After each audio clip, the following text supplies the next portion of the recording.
y para ver el impacto de la ponencia, ¿no?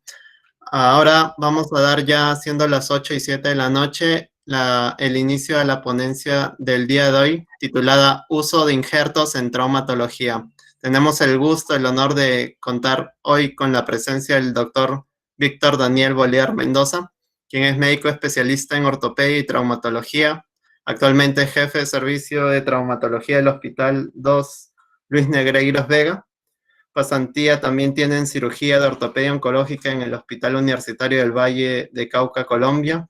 Y un orgullo tenerlo, que es un egresado de nuestra Universidad Nacional San Luis Gonzaga de Ica. Así que tenemos el gusto de tener un especialista el día de hoy contándonos acerca de su especialidad. Así que, doctor, a nombre de la Sociedad Científica de Estudiantes de Medicina de ICA, del Comité Permanente Académico, estamos agradecidos de tenerlo el día de hoy con nosotros y estamos prestos a atenderlo.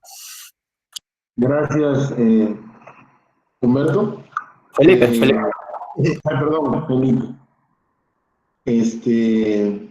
Bueno, les agradezco la invitación. Hace mucho tiempo esperaba con ansias la oportunidad de poder comentarle un poco de mi experiencia como médico iqueño,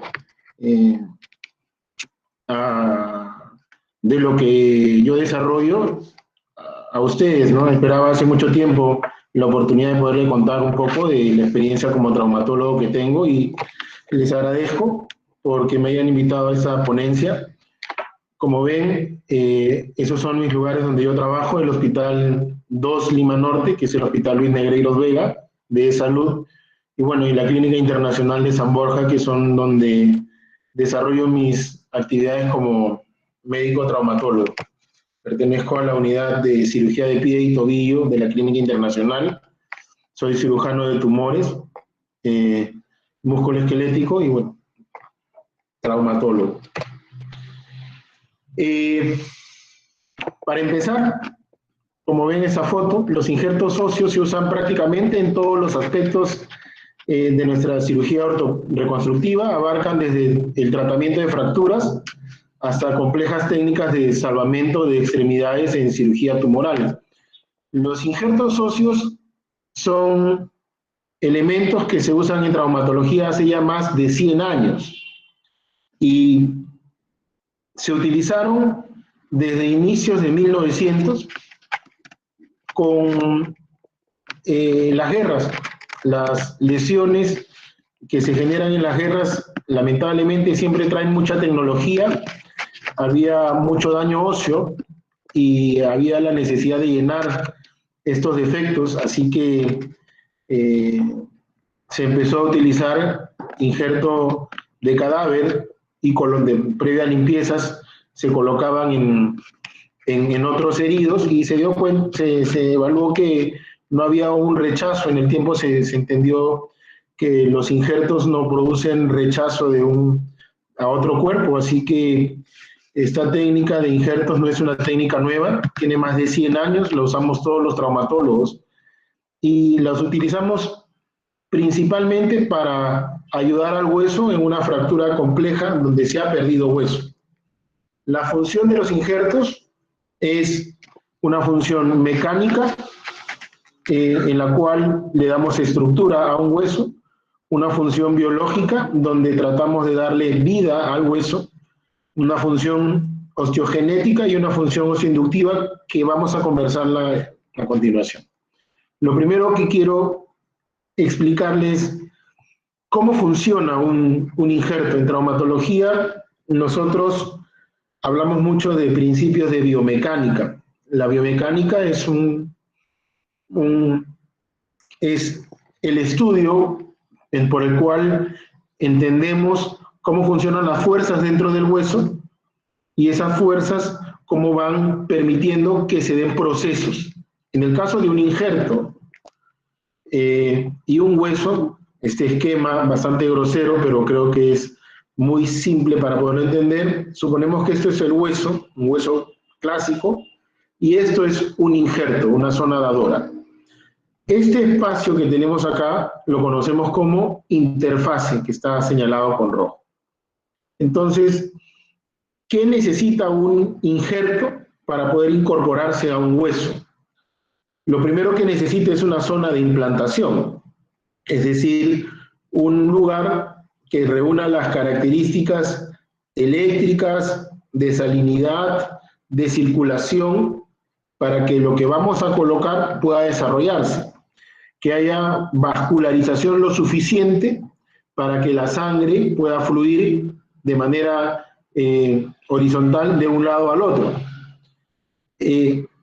La interfase hueso-huésped, esta línea roja que está acá, ¿no?, depende mucho de la inmunogenética que tenga el paciente, es decir, de la capacidad que el cuerpo mismo del paciente tenga para recibir un injerto. Depende también de la capacidad como ha sido guardado el injerto, es decir, la técnica de conservación. Factores sistémicos como enfermedades propias de un paciente. No es lo mismo hacerle un injerto a un paciente con una enfermedad endocrina o diabético que en alguien que es inmunocompetente. Y bueno, el injerto también depende del tamaño. No es lo mismo poner un injerto pequeño que un injerto grande. No es lo mismo tratar de colocar un gran injerto con un poco de hueso sano que con mucho hueso sano.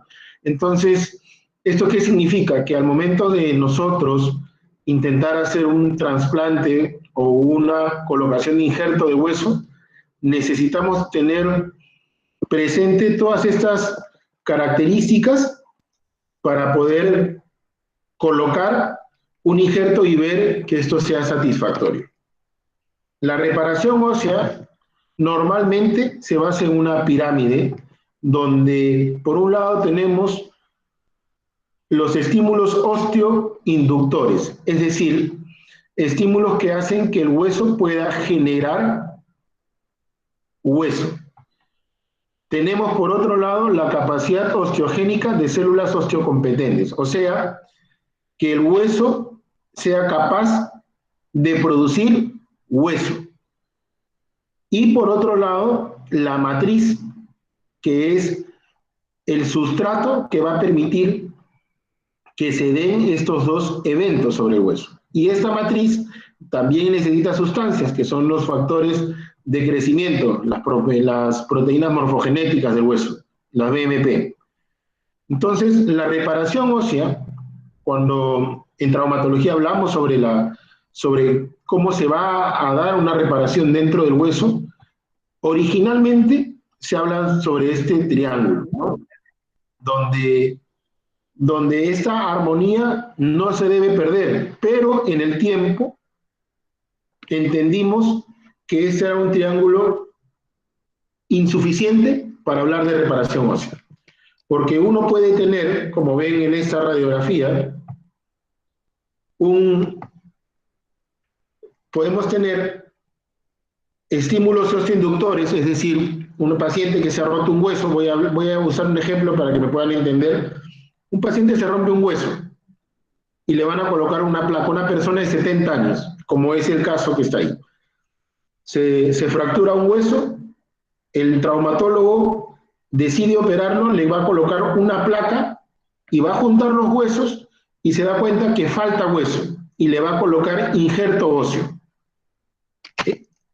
Y sucede lo que acabamos de ver. ¿Por qué sucedió? ¿Por qué el hueso no se quiso reparar? ¿Por qué el injerto que se le colocó a la paciente fracasó? Porque a este triángulo falta agregarle lo más importante, que es la estabilidad mecánica. Es decir, uno no puede intentar hacer una reparación de hueso sin tener un sustento, una base mecánica importante.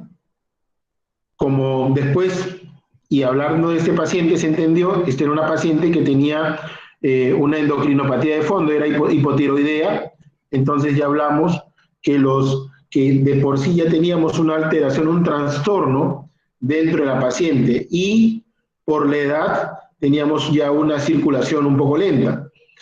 Pero, para retomar este cuadro, la estabilidad tiene que estar asociado al triángulo de la reparación ósea, porque sin estabilidad, cualquier principio de nueva formación ósea fracasa. ¿Y cuáles son los principios, pero cuáles son las propiedades de los injertos óseos? Lo primero es la osteogénesis, es decir, síntesis de hueso nuevo a partir de células derivadas del injerto. La osteoinducción, que es el proceso por el cual las células madres son reclutadas en la zona receptora para diferenciarse en condroblastos y en osteoblastos. Y la osteoconducción, que es un proceso por el cual se facilita la formación de nuevo tejido óseo sobre material externo o matriz que funciona como andamiaje. ¿Todos los injertos hacen lo mismo? No. El hueso propio, nuestros huesos tienen estas tres características. Generan osteogénesis, cuando tú te rompes un hueso, tu hueso forma nuevo hueso. Hacen osteoinducción, porque no necesariamente hueso con hueso tienen que estar juntos, pero inducen la formación de nuevo tejido dentro del callo. Y osteoconducen, porque transmiten la electricidad y la carga positiva que tiene el hueso de un lado al otro, y eso hace que sea posible la regeneración del hueso. Todos los injertos no tienen las mismas características. El hueso humano sí, pero el nuestro, el propio, más no los aloinjertos. Los aloinjertos pueden tener dos propiedades, una propiedad, y es en base a la interpretación de las propiedades de los aloinjertos que es lo que nos va a hacer que seamos exitosos en la reparación del hueso. Bueno, de acuerdo al origen podemos tener el autoinjerto, el aloinjerto y el senoinjerto.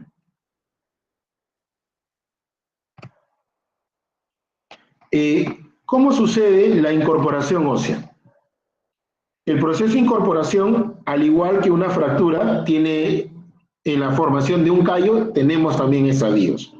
Una fase temprana, donde se da una osificación membranosa en la zona adyacente a la cortical, es decir, debajo de la cáscara del hueso, se empieza a formar un coágulo que genera una pequeña pseudomembrana, y el hematoma, la sangre que se forma en este lecho que estamos trabajando, va a generar un estroma fibroblástico.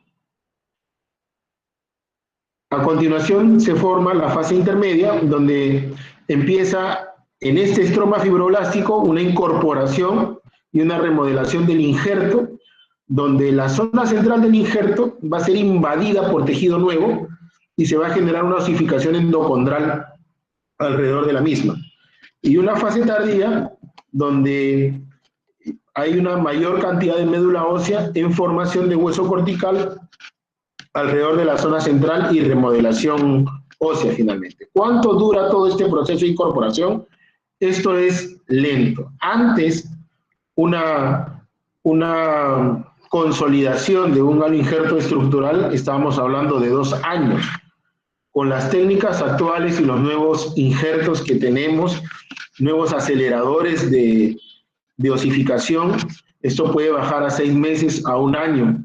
A veces la curación en una radiografía externamente se puede ver muy bien, pero por dentro todavía se están dando estos procesos de osificación endocondral. Entonces, esto no es un proceso que sucede en 2 meses, 3 meses. De manera natural demora 2 años. No quiere decir que se necesitan 2 años para que funcione, pero quiere decir para que la incorporación total se dé, se necesita 2 años. ¿Y cómo es el injerto óseo autólogo? ¿Cuáles son los injertos óseos autólogos? Es decir, es el injerto que el mismo paciente se le brinda al mismo paciente.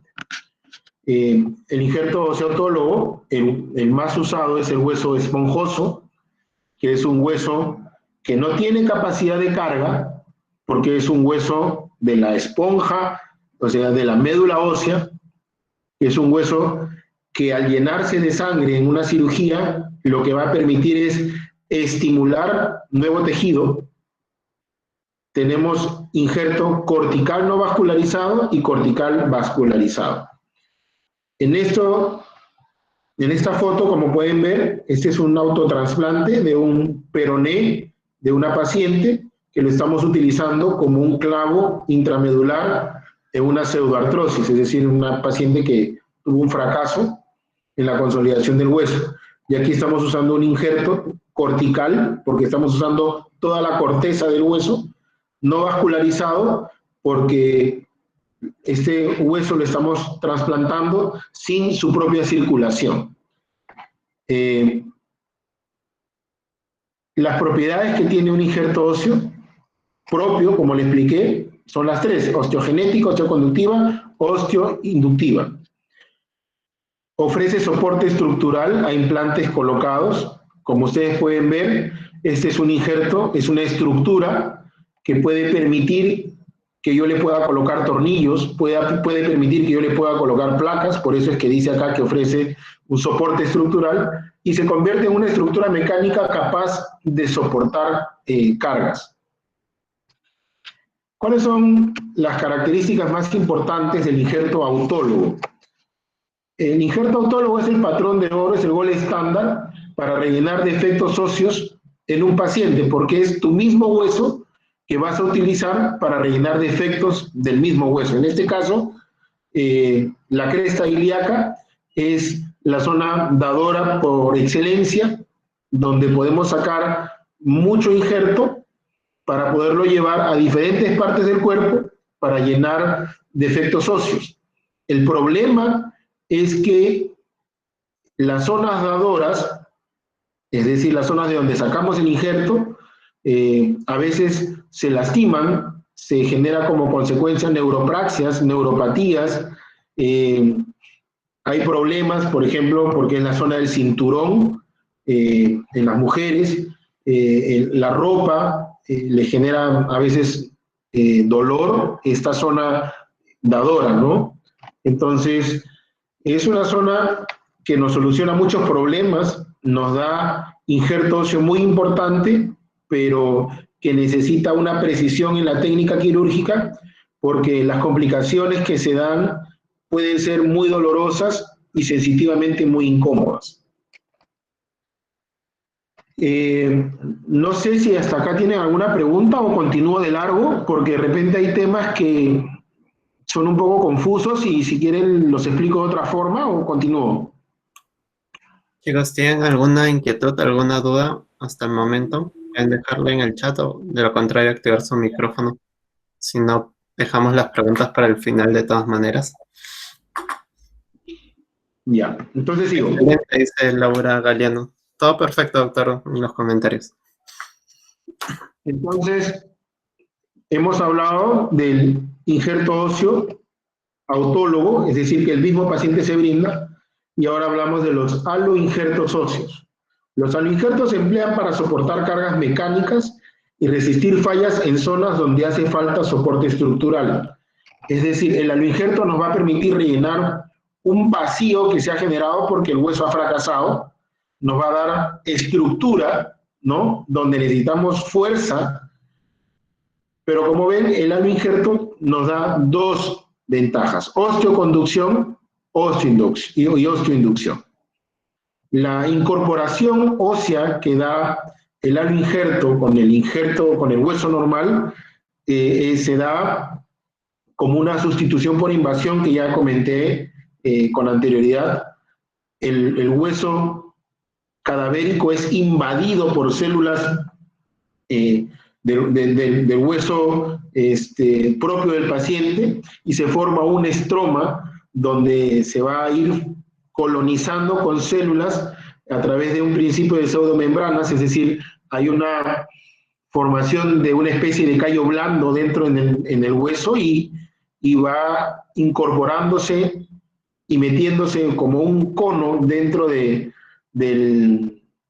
la caña de un injerto cadavérico, y a partir de ahí se empieza a formar un estroma que va amarrando el injerto al hueso sano. Es decir, en una fractura normal, cuando pega hueso con hueso, el hueso empieza a pegarse por la corteza. En un aloinjerto, el hueso se empieza a pegar por dentro, no por fuera, por dentro. Los tipos de aloinjertos son múltiples. Como pueden ver en esta foto, tenemos hueso esponjoso, que es esto que está aquí, que parece unas tostaditas, y es hueso netamente de la médula, y este hueso lo usamos para rellenar espacios dentro de una fractura. A veces el hueso, por ejemplo en la muñeca, es un hueso muy blando, se comprime tanto que se pierde mucho hueso. Entonces, este hueso esponjoso nos permite rellenar estos defectos y elevar el volumen para poder tener nuevamente el tamaño adecuado. El hueso córtico esponjoso es un hueso que, como ven acá, a diferencia de este hueso en pequeñito, es un hueso que tiene volumen y tiene corteza, que es la cortical del hueso, y tiene médula. Por lo tanto, es un hueso que tiene resistencia y que nos va a permitir poder colocar tornillos, por ejemplo, para dar fuerza a una zona dañada. Tenemos hilos injertos estructurales, que ya son estructuras completas óseas que nos van a permitir rellenar defectos grandes dentro del hueso, o como esto que ven acá, que son cabezas femorales, que nos van a permitir llenar volúmenes de pérdida ósea para poder colocar elementos como una prótesis. ¿Cuáles son las complicaciones de los aloinjertos? La principal complicación es la osteitis, y eso se da por una infección de Staphylococcus epidermidis o el Staphylococcus aureus. Como hueso tiene su propia complicación que todo hueso da, que es la pseudoartrosis, que es la falta de consolidación o consolidación inadecuada de una fractura, y la reabsorción, es decir, un aloinjerto se puede perder el tamaño, su volumen, y por eso es importante entender cada característica de aloinjerto que existe. Cada aloinjerto que tenemos a la disposición actualmente en los bancos para las cirugías que utilizamos tienen ventajas, y es el entendimiento de estas ventajas y mezclar estos aloinjertos que hace que nuestras cirugías puedan ser una reconstrucción exitosa. Pero no es que como técnica no tenga complicaciones, las tiene, ¿no? Y son complicaciones que cuando se dan, bueno, una infección de hueso siempre es un tema bastante serio. Una cirugía de pseudoartrosis, es decir, donde no pegó el hueso y quisiste volverlo a pegar con un aloinjerto y fracasó el aloinjerto, es un gran dolor de cabeza porque las técnicas de reconstrucción son muy, muy complejas. Y bueno, la reabsorción, es decir, que el hueso, no sé, necesitabas poner 13 centímetros y en un año esos 13 centímetros se achicaron a 11 centímetros. Perdiste 2 centímetros de hueso y tienes que volver a llenar estructuras, ¿no? Son situaciones que se dan y que no son ajenas a esta técnica, las complicaciones, ¿no? Por eso es que ahora usamos mucho la matriz ósea desmineralizada, que como ustedes lo ven, es el hueso esponjoso, pero lleno de sustancias osteoinductivas, es muy rico en colágeno tipo 1. Esta matriz ósea desmineralizada viene como una plastilina, su nombre más conocido es el injerto putti, que puede ser en pasta, en inyecciones, o que puede venir así para aplicar como una masilla al hueso, y esto lo que va a hacer es estimular el crecimiento y acelerar los procesos de regeneración ósea. Entonces, la matriz ósea desmineralizada ha demostrado en el tiempo una gran ayuda para la curación en la reparación del hueso. Sin embargo, a veces ocurre el error en creer que esta matriz ósea es una sustancia para rellenar estructuras. La matriz ósea es una sustancia para acelerar la curación del hueso, pero no para rellenar una estructura. Un error muy frecuente a veces en las cirugías de reconstrucción. Esa es una masilla que la usamos mucho en cirugías donde necesitamos acelerar la curación de reconstrucción ósea. Y bueno, y las cerámicas, que han demostrado ser estructuras osteoconductoras que están formadas por fosfato tricálcico o hidroxiapatita, que como ven es como si fuera un yeso con forma de estructuras, pero que esto al colocársele dentro del hueso va a ser invadido por hueso y va a convertirse después, toda esta estructura va a ser colonizada por hueso y nos va a dar estructura en el tiempo.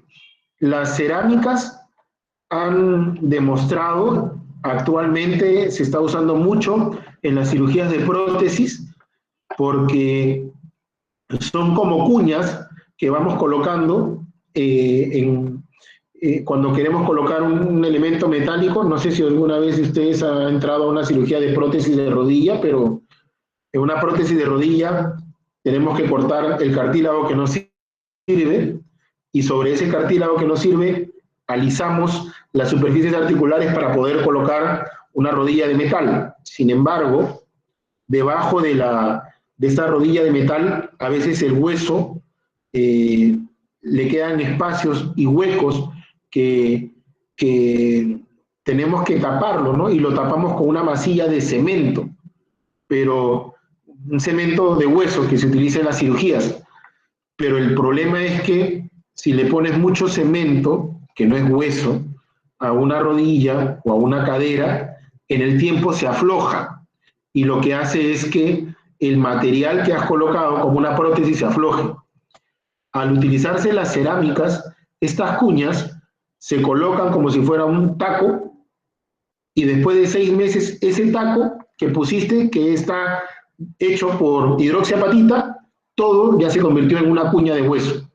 El problema es que no resiste carga porque este es un taco simplemente de polvo, pero en 6 meses ese taco de polvo, si lo cuidas de la manera correcta, se va a convertir en un hueso completo. Y ese es el valor de las cerámicas. Entonces, tenemos por un lado los aloinjertos y por otro lado tenemos los osinductores como la matriz ósea desmineralizada y las cerámicas, que han demostrado ser ayudantes de estos procesos de integración de un injerto a una cirugía. Bueno, esa es, digamos, la parte teórica que quería explicarles para contarles un poco qué significa hacer injertos óseos, ¿no? Creo que con los ejemplos que voy a comentarles ahora va a ser mucho más fácil entenderlos y quizás puedan entender mejor por qué traumatología es una rama tan apasionante para nosotros como médicos y sobre todo para un paciente, ¿no? Por ejemplo, cuando se colocan prótesis, como les comenté, el problema es que las prótesis a veces malogran el hueso, lo rompen el hueso, como ven acá. Esta es una prótesis de cadera en una paciente que ya ha sido operada 3 veces, donde no le queda absolutamente hueso, y la prótesis además está salida del hueso y el hueso se ha muerto alrededor de la prótesis de cadera. Entonces, si no tiene hueso, tenemos que hacerle un hueso nuevo con técnicas que nos permitan colocar aloinjerto como una estructura para formar un nuevo fémur, ¿no? Donde le colocamos una prótesis, le hacemos un nuevo hueso fémur sobre su hueso de una paciente con un hueso muy malo, muy débil, y pasamos de esto, que era una prótesis en su hueso antiguo, que estaba muy débil, delgadito, que la prótesis le había roto el fémur, a hacer un fémur nuevo con un aloinjerto que lo usamos como estructura. cuando falla el implante o en una pseudoartrosis. A ver, ¿qué está pasando?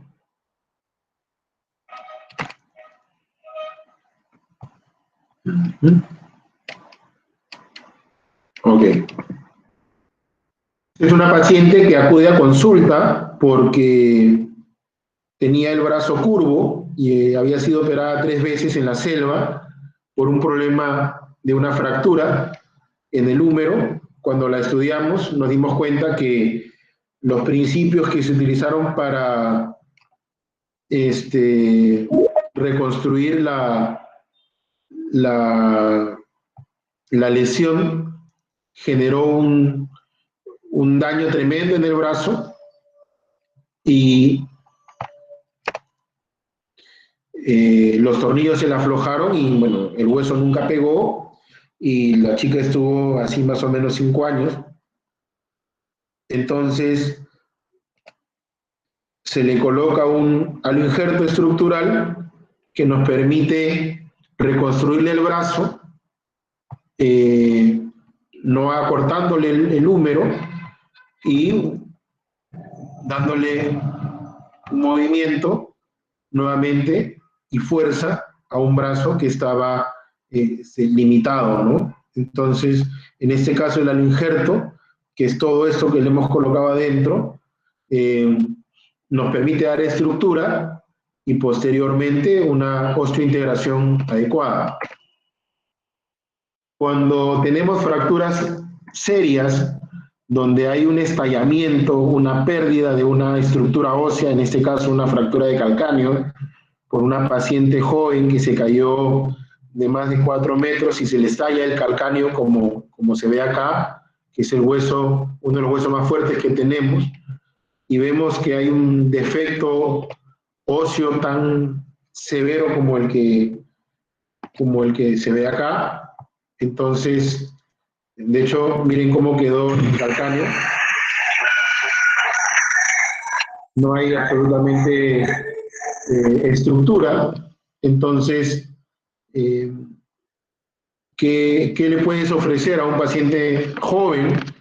Entonces, tenemos injertos óseos estructurales, en este caso una cabeza de fémur, que la podemos tallar y podemos reconstruir para incorporarla con técnicas de reconstrucción avanzada para formarle un talón.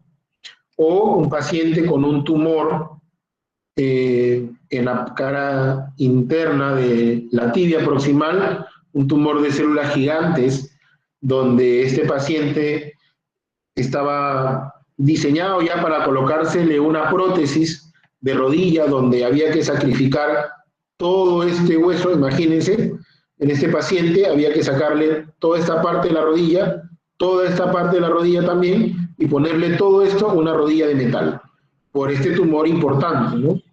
Pero si entendemos los principios de la reconstrucción ósea, a través de una colocación adecuada del injerto con tornillos y placas especiales, podemos reconstruir una articulación nuevamente, ¿no? Una cirugía tumoral.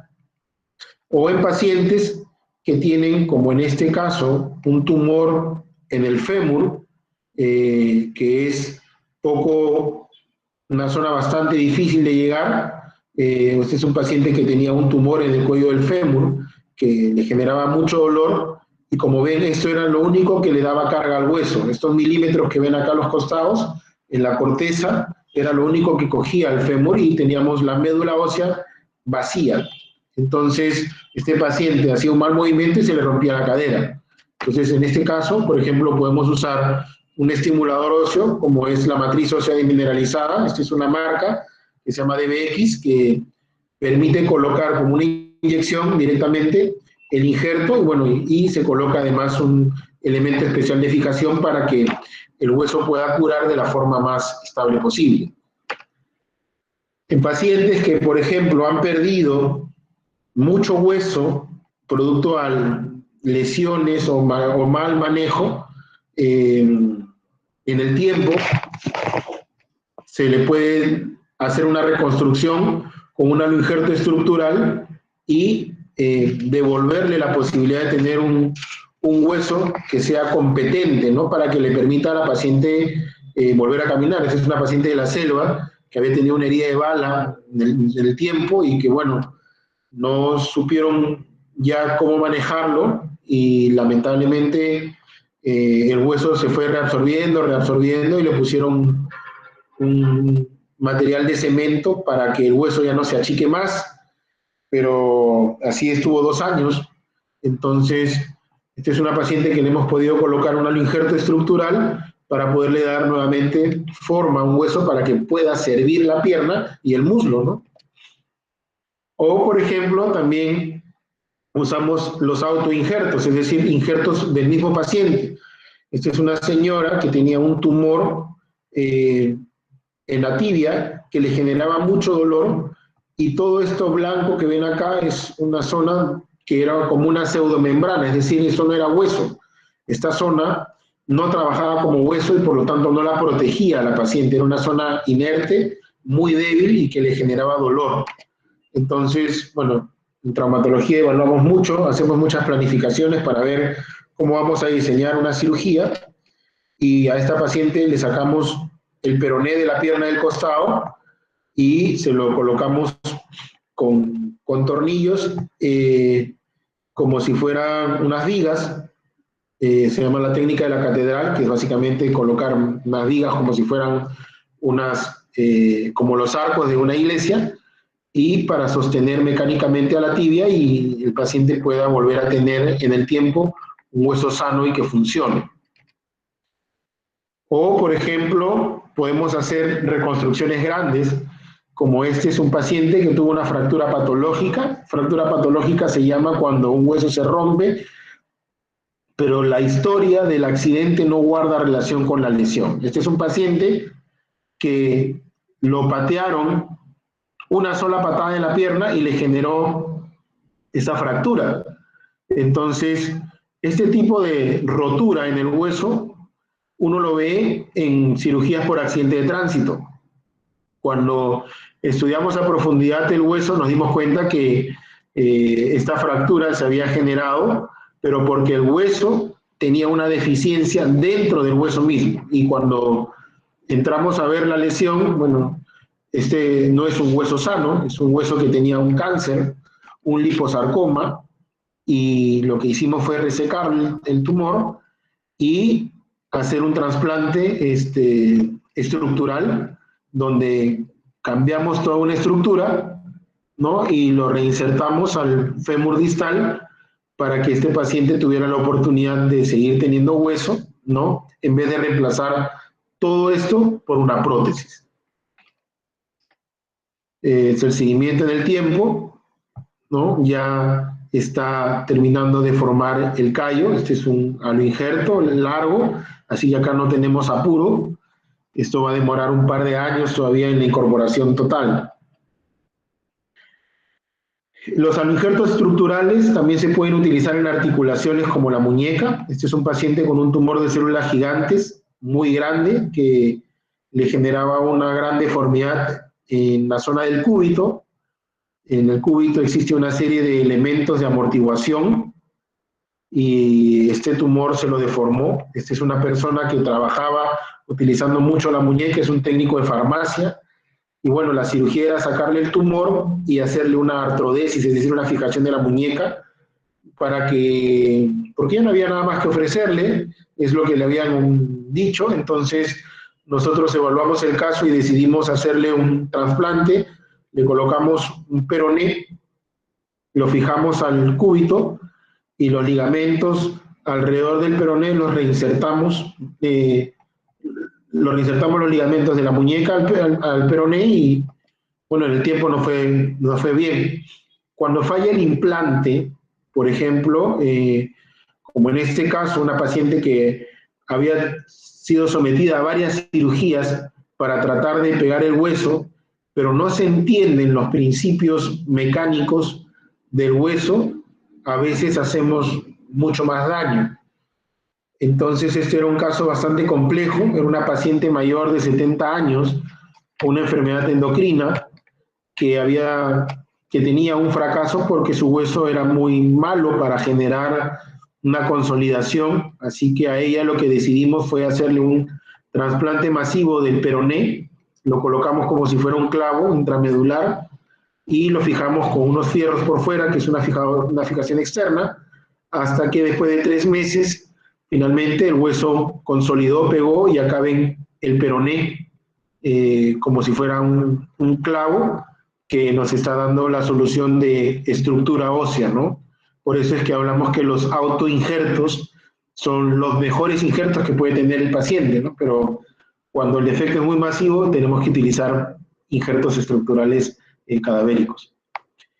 Por ejemplo, los sustitutos óseos son muy interesantes, bastante bueno el DBX, como le expliqué. En este tumor, por ejemplo, de la tibia proximal, para no dañar al hueso, lo que hicimos fue hacer una pequeña ventana, o sea, un pequeño agujero al tumor, vaciar el tumor, sacarlo y colocarle un sustituto óseo, ¿no? Que en el tiempo se incorporó al hueso y que le permite a la persona mantener su actividad laboral funcional, ¿no? Y evitar un sacrificio de la articulación con una prótesis. Este paciente, como ven, estas son las líneas del crecimiento, es un paciente de 14 años, entonces a un paciente de 14 años colocarle un elemento que pueda romper lo que queda del cartílago de crecimiento es condenar a que esta pierna ya no crezca. En cambio, al utilizar sustitutos óseos, entendiendo el tipo de paciente que tenemos, es ofrecerle una oportunidad para que el paciente pueda continuar con sus actividades propias de su edad. O también el autotrasplante es una oportunidad que nos permiten los autoinjertos. Este es un niño que tenía un gran tumor, una displasia fibrosa bastante grande, que le generaba no solo dolor, sino que un hueso que, como ven, esto era lo único estructural que tenía fuerte. Esto solamente era la corteza, no le agarraba nada más. Entonces, este paciente lo que decidimos fue sacar el tumor, como ven, y eso es lo que quedó de la tibia, no quedaba mucho, y le sacamos su peroné y lo colocamos dentro de la tibia, pero utilizamos osteoinductores como el injerto PUTI para generar un puente óseo entre el peroné y la tibia, y finalmente colocamos periósteo en la zona del peroné para que se nos forme después nuevo hueso peroné y la incorporación total después del peroné a la tibia, ¿no? Entonces, en pacientes menores se pueden hacer autotrasplantes y van relativamente bien si es que se entiende el manejo de los injertos. O, por ejemplo, este es un paciente menor de edad también, con 4 años de enfermedad, donde un gran tumor que tenía en el húmero, que le deformaba el brazo y que le habían dicho a la mamá que el niño tenía que crecer hasta los 18 años para recién ser operado, ¿no? Y a cambio de esto, pues tenías un niño que hacía 4 años no salía a la calle porque tenía que cuidarse de crecer. Nosotros lo operamos a este niño cuando tenía 11 años y lo que hicimos fue hacer un trasplante masivo. Le sacamos casi 11 centímetros de peroné, lo traspasamos al húmero, ¿no? Y lo fijamos igual con una masilla ósea arriba y abajo, y lo fijamos con unos tornillos, y como ven, la incorporación del hueso, ¿no? Y finalmente le damos calidad de vida y movimiento a un niño por una enfermedad que no tenía por qué arrebatarle movimiento. La saloprótesis es parte del futuro, a lo cual, como médico, espero que cada vez esto crezca más en Perú. Es decir, es colocarle a un aloinjerto una prótesis y reimplantársela a un paciente para preservar una articulación. Estas prótesis se pueden colocar con placas y tornillos al mismo paciente, y lo que vamos a hacer es darle una estructura con una rodilla mecánica a un paciente que vamos a salvarlo de una amputación. La saloprótesis son una oportunidad a una serie de enfermedades oncológicas en traumatología que nos va a permitir cambiar hueso por hueso, ¿no? Mientras menos metal tenga una prótesis, las complicaciones siempre van a ser menos, ¿no? Un hueso siempre va a darle al paciente más fuerza, más carga, más dinámica. Una prótesis siempre va a tener como complicaciones, las complicaciones propias de la prótesis, que pueden ser infección, aflojamiento, pero sobre todo es que la siguiente vez que se gaste esa prótesis vas a tener que colocar una más grande. Pero el hecho de a un paciente con un osteosarcoma, en vez de amputarle la pierna, poderle reimplantar hueso con una prótesis de rodilla, es darle una nueva calidad de vida y es darle una mejora en la capacidad de sus movimientos. Finalmente, las capacitaciones que son necesarias con talleres cadavéricos en diferentes países, porque todavía en Perú estamos un poco lejos, son las que nos permiten entender mucho mejor cómo funcionan estas técnicas, ¿no? Estas fotos son del equipo de traumatología del Hospital Negreiros, donde trabajo y tengo el gusto de tener una serie de colegas que entendieron la filosofía de la reconstrucción y donde a través de mucha pasión tratamos de llevar nuestras habilidades al paciente para poderle dar una satisfacción de vida. Este es el servicio de traumatología. El doctor Guillén es iqueño, el doctor Bendezú es iqueño, y bueno, y yo, que en este momento soy el jefe de servicio, que también soy iqueño, ¿no? Así que, bueno, estoy en Ica, pero soy chinchano.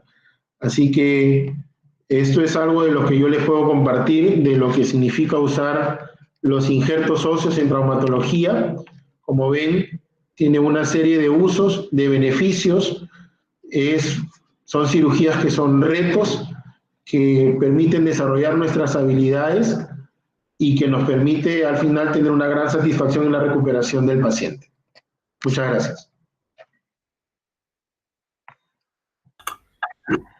Realmente excelente, doctor Bolívar. Muchas gracias por su participación. Chicos, vamos a pasar a la ronda de preguntas. Pueden dejar sus preguntas aquí en el chat. Daremos unos 2 minutos para que puedan ir dejando sus preguntas.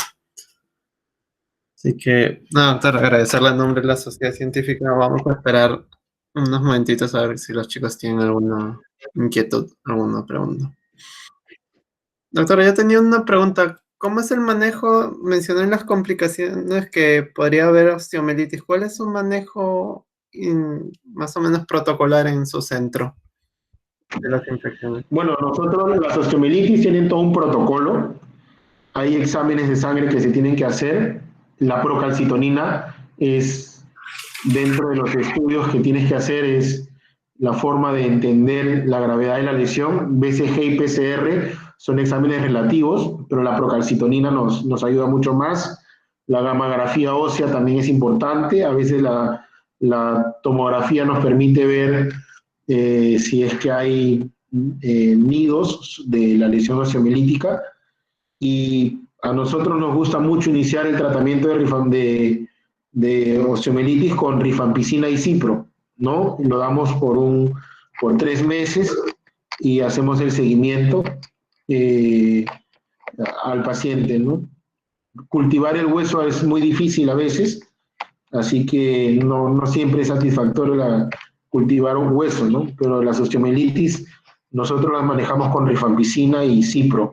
A veces usamos espaciadores, es decir, sacamos hueso y colocamos, mientras tanto, cemento con antibiótico, con vancomicina, y lo dejamos ese cemento con antibiótico dentro del nicho infectado, y después de 2 meses lo retiramos, tomamos muestras, tomamos los exámenes de sangre, y si todo está bien, procedemos a hacer nuevamente la reconstrucción del hueso. Perfecto, doctor. Aquí Lizeth nos deja una pregunta. Nos pregunta, doctor, muchas gracias por la ponencia. Dice, ¿estos injertos también se pueden usar para vértebras o para mandíbulas? Gracias. Claro, por supuesto, lo utilizan en odontología, usan mucho el DBX, usan mucho las cerámicas, porque como son estructuras pequeñas, lo que necesitan es que sea colonizado para que este hueso esponjoso especial pueda convertirse nuevamente en hueso. En odontología, en cirugía maxilofacial y los que hacen cirugía de cabeza y hueso, de cabeza y cuello, usan bastante las cerámicas. Y el injerto óseo también se utiliza en columna vertebral, bastante. Perfecto.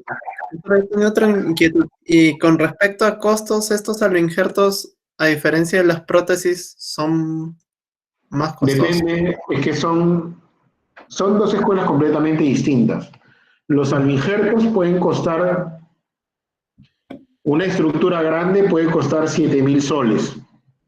Pero el tema es qué es lo que quieres hacer.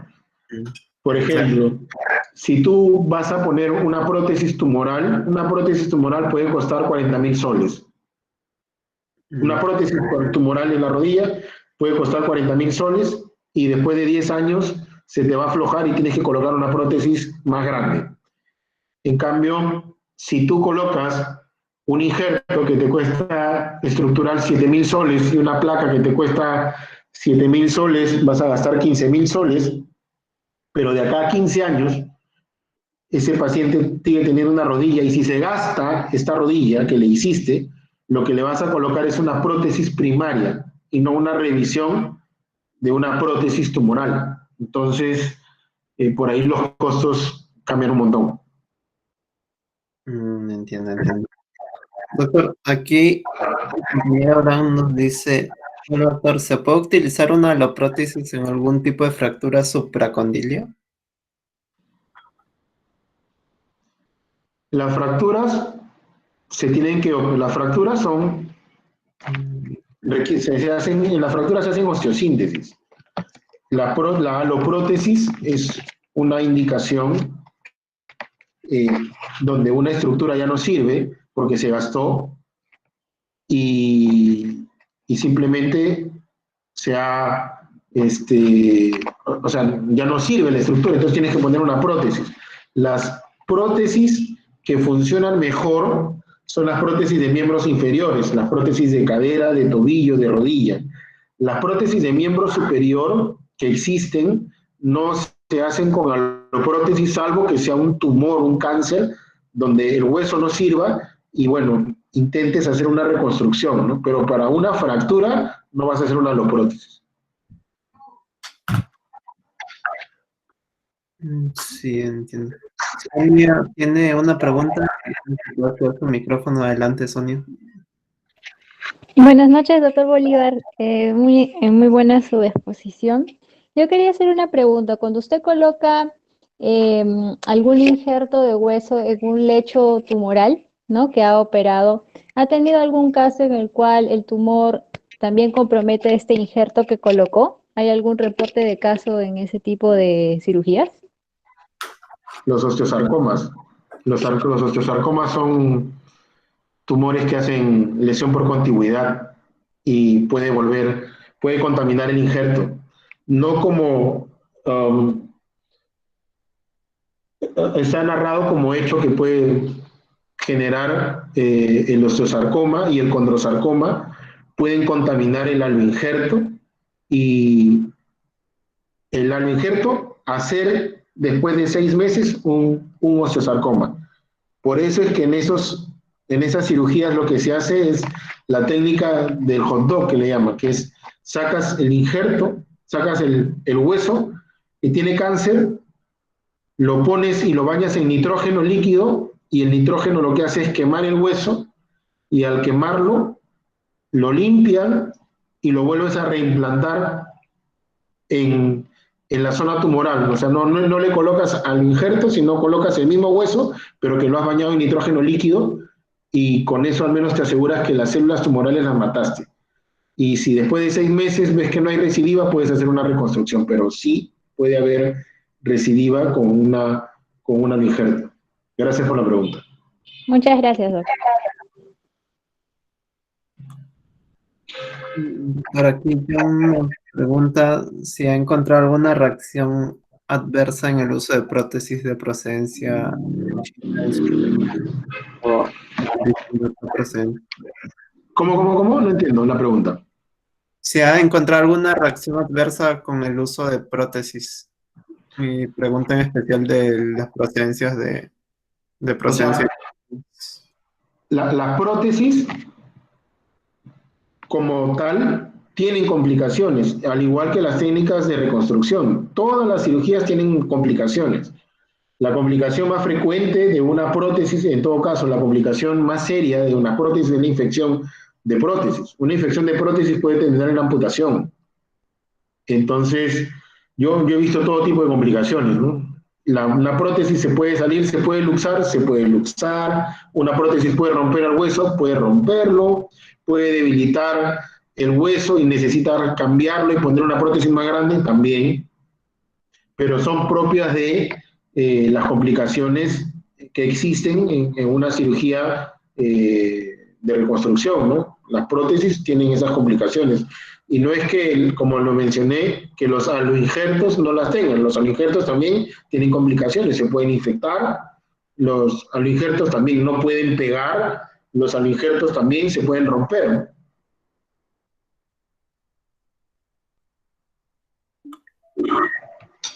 Perfecto, doctor. Doctor, y en los reemplazos de cadera, ¿también se puede usar la técnica que mencionaba de aloinjertos? O ahí sí Sí, son... las prótesis de cadera tienen sus indicaciones claras. Las prótesis de cadera se reemplazan porque el hueso dejó de servir y lesionó el cartílago y convirtió un tejido funcional en un tejido disfuncional porque ya no hay cartílago que sirva, porque alteró la circulación y alteró la microvasculatura del cartílago. Entonces, un paciente que tiene una artrosis de 4º grado en la cadera, el tratamiento es prótesis. Y no hay otra cosa más, o sea, es prótesis, eso no se va a cambiar. Pero un paciente que tiene una displasia de cadera, una displasia severa, va a requerir prótesis, pero además necesitas colocar injertos óseos en la pelvis para hacerle un nuevo acetábulo para hacer una prótesis especial. O, a su vez, los pacientes, por ejemplo, ahora que hacemos mucho en la clínica internacional, los pacientes que tienen una necrosis avascular, que es una enfermedad donde le da un infarto a la cabeza del fémur, una necrosis avascular donde la cabeza del fémur se va aplanando, va perdiendo su volumen. Si lo detectamos en etapas primarias, podemos taladrar la cabeza del fémur, hacerle unos huecos y colocarle injerto de DBX, que es una masilla de hueso, que lo que va a hacer es facilitar la sustitución nuevamente de hueso y reforzar la capacidad del hueso y ayudar a mejorar la circulación. Pero el paciente que tiene una indicación de prótesis por una artrosis de cadera, el tratamiento es prótesis, no se hace otra cosa.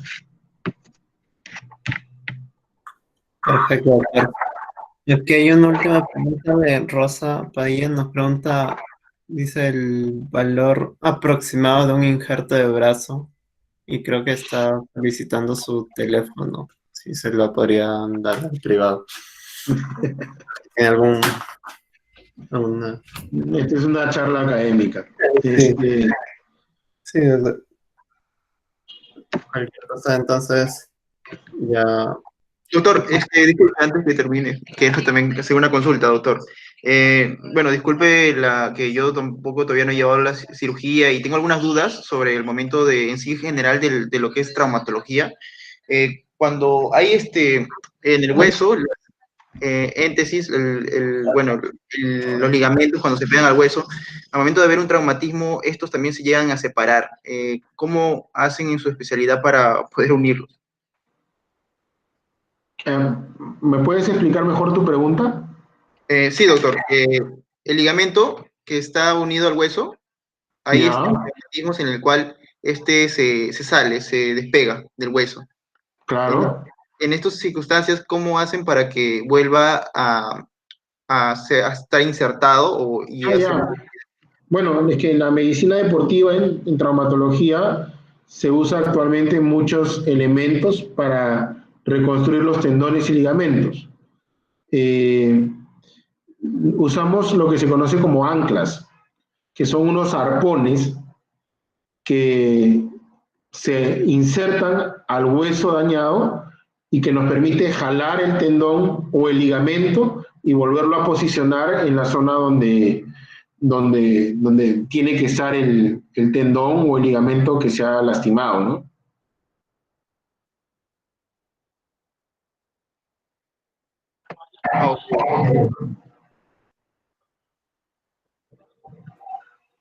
Bueno, chicos, con eso terminaríamos la ronda de preguntas. Doctor Bolívar, muchas gracias por su excelente ponencia. Creo que el día de hoy hemos aprendido algo más de su especialidad.